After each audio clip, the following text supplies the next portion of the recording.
Why is the hatred towards feminism so strong in South Korea? Why are the men that are very vocal about hating on feminism, why are they not getting canceled? Why are their articles not getting taken down by Naver and other websites in South Korea? Why are they being given the time of day by South Korean media? I got this question from several people already over the past several months. I just decided to do some more research and talk to some people for more research. Um, but this question is by no means comprehensive. I am not South Korean, I'm Filipino. I am not an expert in their culture and their history. I do study, however. I have some books, so my knowledge about their culture and their history is based primarily on my interaction with people and interviews and conversations with South Korean friends, with books and articles I like reading. So anytime somebody recommends a book to me, I read them. And of course, their entertainment, movie, TV, and music. I hope this answer though will spark a conversation.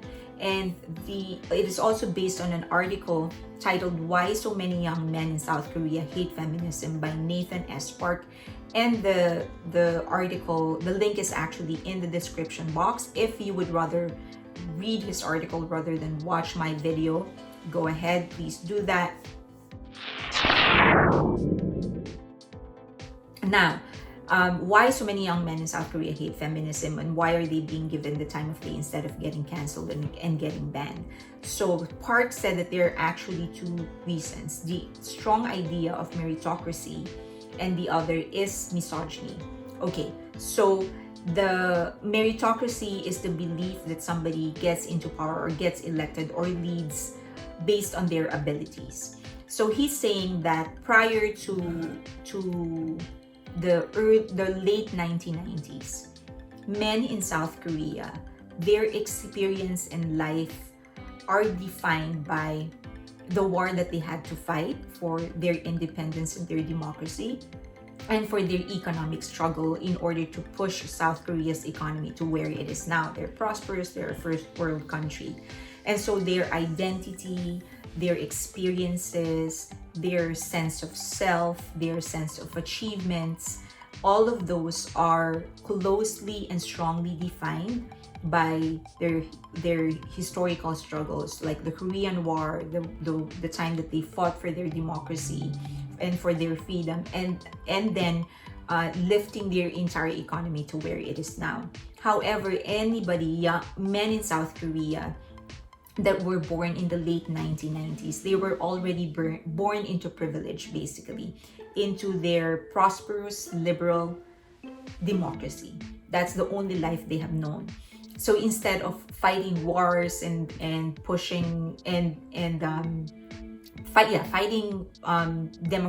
fighting wars and their struggle to help their country to achieve economic superiority, their life has been defined by exams. So they had to take exams to get into high school, they had to take exams to get into college, they had to take exams to get the kind of job that they like, great high paying jobs. So they sort of elevated this exams culture into some sort of the highest standard. That's the ultimate measure of the kind of life that you deserve. If you want a better life, then you need to pass these exams. That's the kind of mentality that they have. Social scientist Ochan Ho wrote a book titled "We Are in Favor of Discrimination," which was published in 2013. Read the book, it's really, really good. Now, he said in that book that he was very surprised in the response of South Korean men in the 2009 disaster that happened in Yongsan district. A building was actually caught on fire. As a result, many small businesses that were renting spaces in that building were actually evicted. Now, South Korean men, instead of expressing support or sympathy towards these small businesses, their response was they accepted the risk. So they should suffer the consequences. They should have known that this was a possibility and they went into that kind of business, and so they must face the consequences.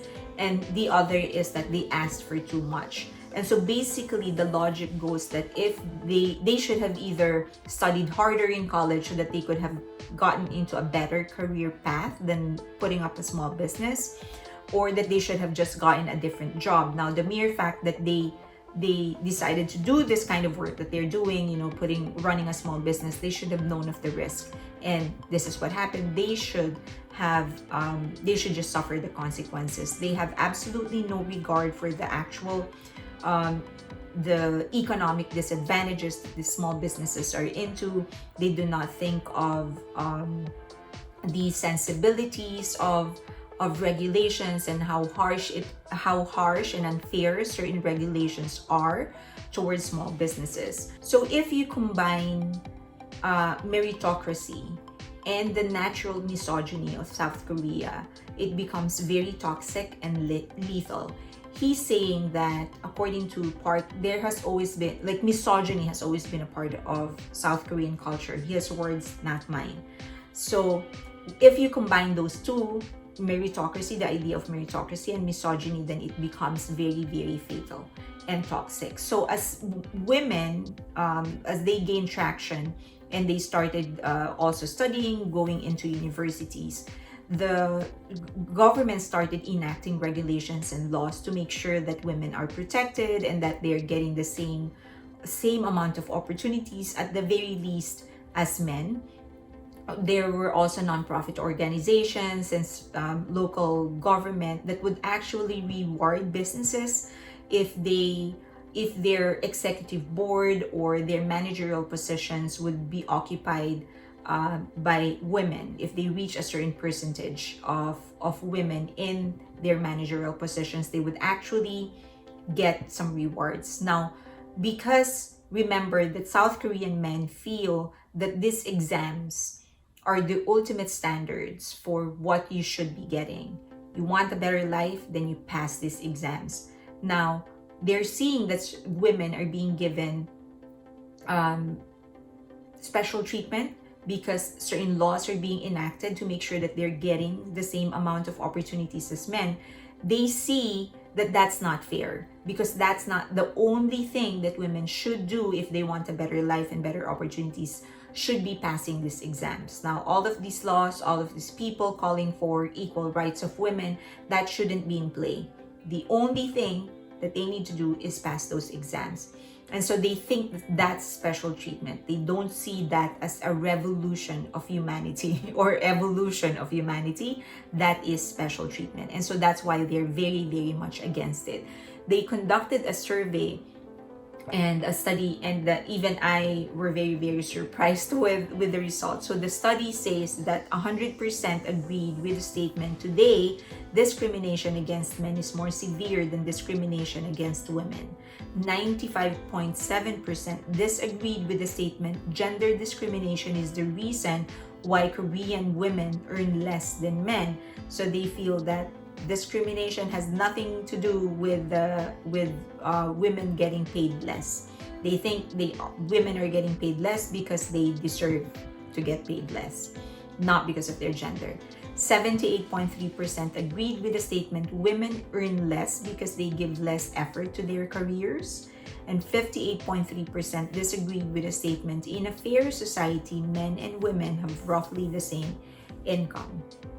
And so many of these South Korean men feel that they are now facing structural disadvantages because of their gender. So they feel that right nowadays they are the ones that are actually getting discriminated, not women. So again, just to provide us a very short summary, there's the idea of meritocracy and the idea of misogyny. Prior to the 1990s, prior to the late 1990s, men in South Korea, their identity and experiences are very much tied to their struggle for democracy and for their economic struggles. Now, everyone born after the mid 1990s, they were already born into a prosperous liberal democracy of South Korea, and their primary hurdle has been exams. So they needed to take exams on school, high school, college, and to get the job that they need. And so they feel that this exams are the ultimate measure of what you can and should get in life. So, and then combine that with the natural misogyny. There's always been a belief in South Korea that men should be working and women should be staying home.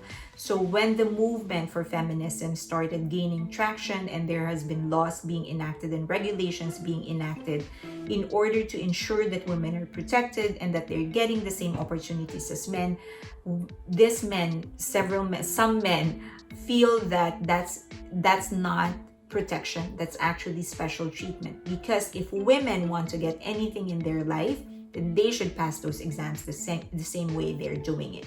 That's the gist of it, that's the summary, but that's not everything. Please read the article that he wrote, Why So Many Young Men in South Korea Hate Feminism. I will also be posting some links for some of the books that I've read. All of them are really good. Please try to get your hands on all of them, and I hope this video helped. Thank you.